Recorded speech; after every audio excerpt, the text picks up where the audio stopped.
Roll action. Assalamualaikum warahmatullahi wabarakatuh. Apa kabar teman-teman semua? Semoga dalam keadaan sehat walafiat.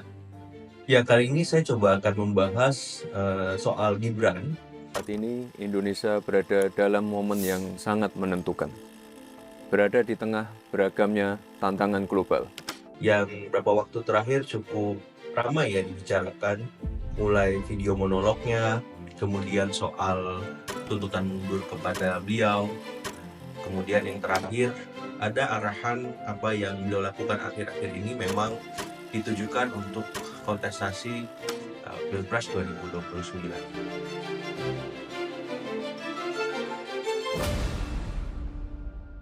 Assalamualaikum warahmatullahi wabarakatuh. Apa kabar teman-teman semua? Semoga dalam keadaan sehat walafiat. Ya, kali ini saya coba akan membahas soal Gibran yang beberapa waktu terakhir cukup ramai ya dibicarakan. Mulai video monolognya, kemudian soal tuntutan mundur kepada beliau, kemudian yang terakhir ada arahan apa yang beliau lakukan akhir-akhir ini memang ditujukan untuk kontestasi Pilpres 2029. Nah, saya akan mulai dari yang pertama soal video monolog Mas Gibran ya. Paling awal saya ingin memberikan apresiasi karena Mas Wapres berusaha mengingatkan kita semua tentang bonus demografi yang sekarang kita nikmati. Tapi publik ya, kalau misalkan kita lihat beragam komentar yang diberikan oleh para netizen maupun di luar itu, saya coba mengklarifikasi dengan bertanya ke beberapa pihak soal video monolog tersebut. Memang lebih banyak kontranya. Kenapa?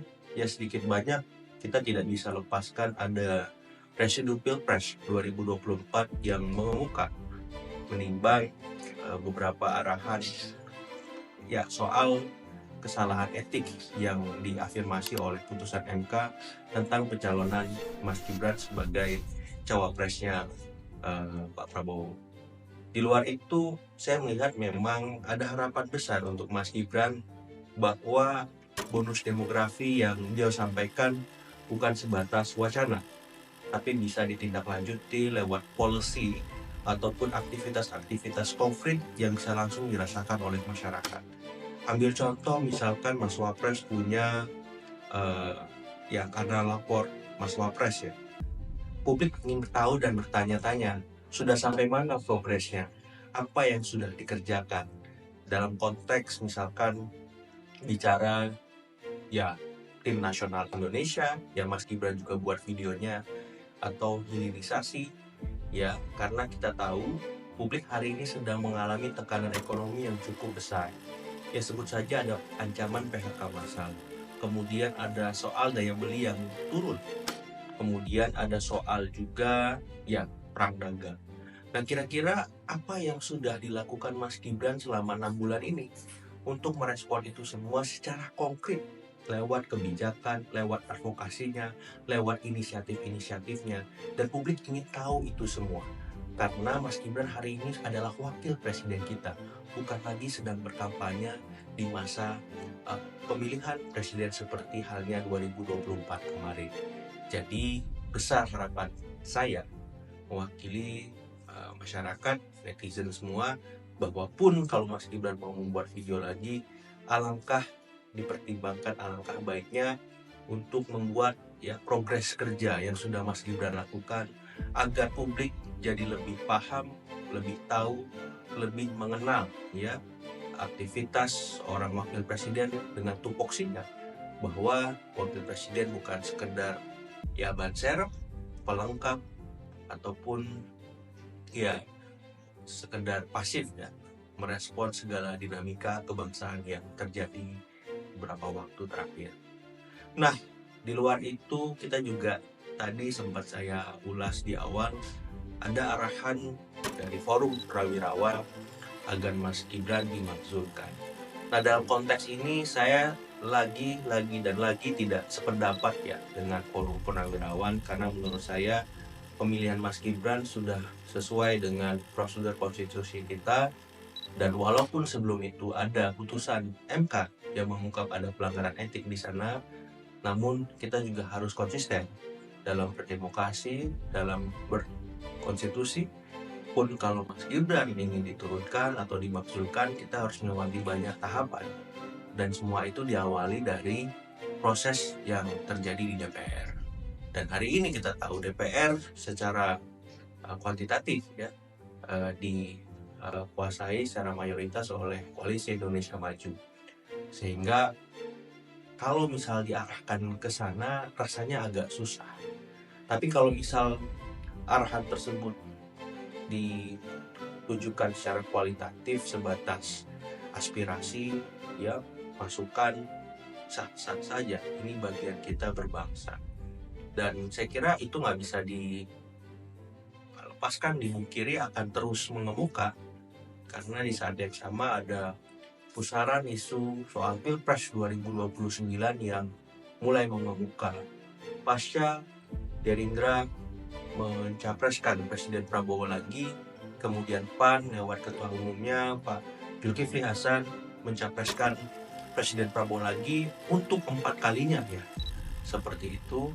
Namun untuk bahasan soal wakil presiden masih ditangguhkan atau belum dibicarakan karena memang masih lama.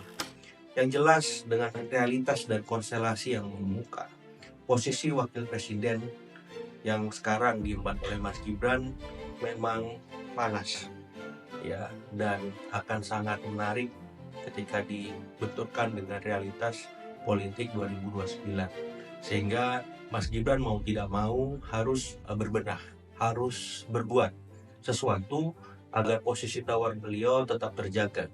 Menimbang selama beberapa waktu terakhir kita tahu secara historik memang ada tren wakil presiden di periode kedua itu selalu berbeda, selalu berganti. Ambil contoh misalkan di masa Presiden SBY di periode pertama bersama Pak Yusuf Kalla, kemudian di periode kedua bersama Pak Budiono.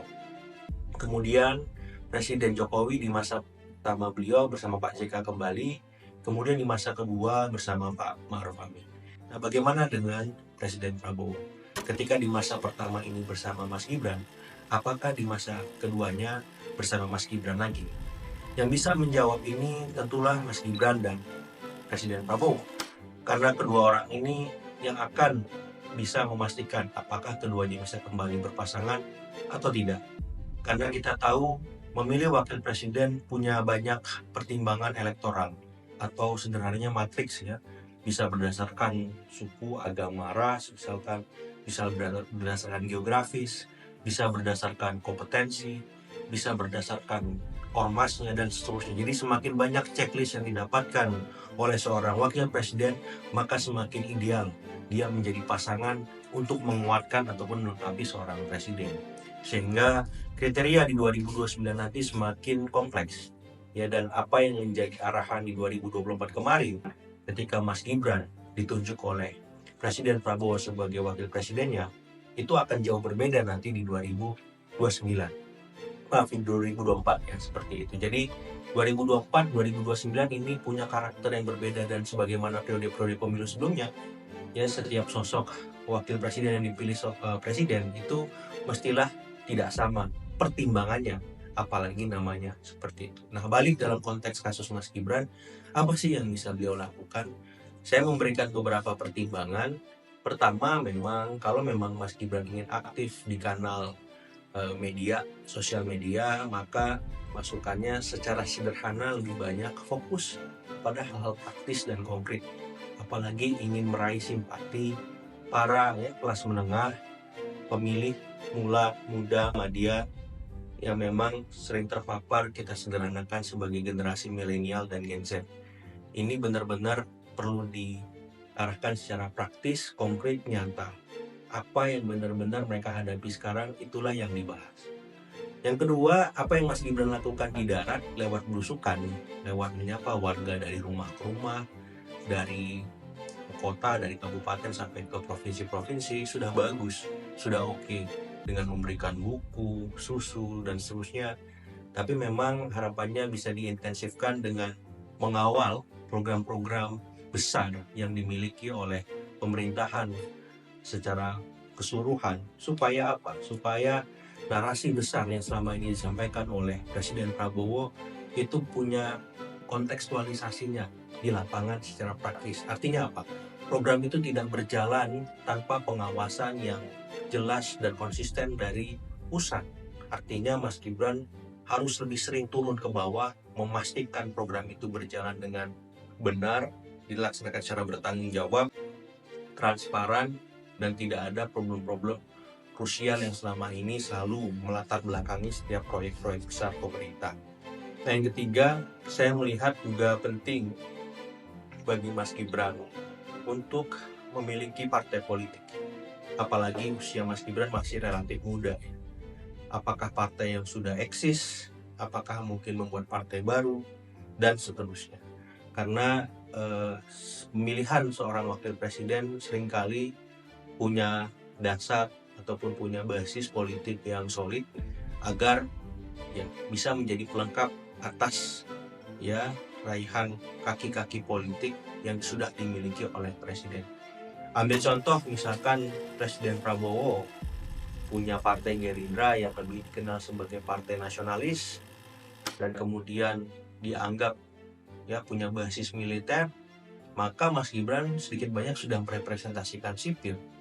Tapi untuk partai kebutuhannya akan sangat mendesak karena Pak Prabowo butuh mungkin partai dari kalangan misalkan Islam atau religius atau santri untuk memastikan ketika beliau maju lagi di 2029 suara atau ceruk pemilih yang bisa diraih semakin besar.